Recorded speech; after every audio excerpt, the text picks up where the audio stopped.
बांदा जिले के सोनपुर गांव की वो सूखी पगडंडियां, जहां मिट्टी उड़ती नहीं थी, झेलती थी। और ठीक उसी गांव के किनारे टूटी कच्ची झोपड़ी में रहती थी सुमन, एक 35 साल की अकेली माँ, जिसका पति बरसों पहले चावल मिल में हादसे में चला गया था।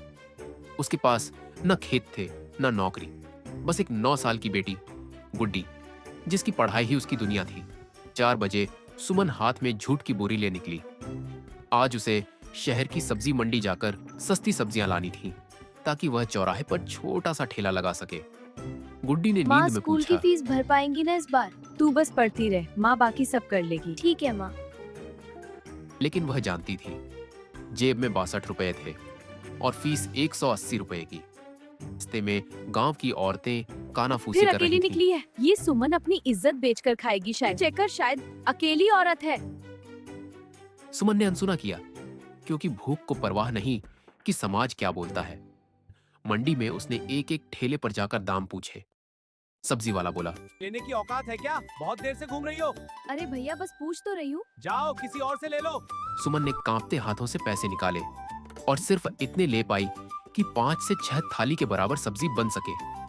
सुमन ने चौराहे पर चूल्हा लगाया, तवे पर तेल चटका, प्याज की खुशबू फैली और गुड्डी ने बोर्ड लिखा, गृहिणी की रसोई, 15 रुपए ये प्लेट। राजमा चावल कितना स्वादिष्ट। हाँ, इसकी खुशबू ने तो सबको खींच लिया। बिल्कुल, इतना बढ़िया राजमा चावल मैंने पहले। लेकिन गांव का चौधरी भीमसेन, जिसकी दुकानें पूरे बाजार में फैली थीं, ये सब देखकर आग बबूला हो गया।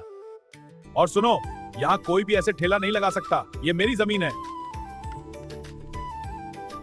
चौधरी साहब, बस 2 वक्त की रोटी के लिए। मुंह बंद, हट जा यहाँ से, वरना पता है क्या होगा। लेकिन सुमन नहीं हटी, क्योंकि माँ की भूख डर से बड़ी होती है। आपकी सब्जी तो लाजवाब है, हम रोज यही यही बात खाएंगे। चौधरी को आग देने शुक्रिया। वाली थी। तो खत्म हो गया, बाजार से लेके आती हूँ। अगले दिन चौधरी के आदमी आए।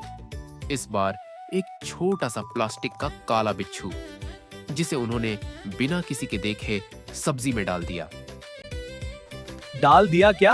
हाँ डाल दिया, आप देख मजा। फिर जोर से चिल्लाए, अरे देखो खाने में जहर है, जल्दी आ जाओ। क्या हुआ, जहर? हाँ देखो इसमें।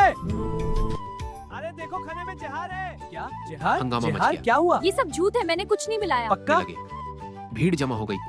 किसी ने उसकी बात ना सुनी और ठेला उलट दिया दिया दो गया। इसका ठेला। ये माँ ऐसा नहीं कर सकती है।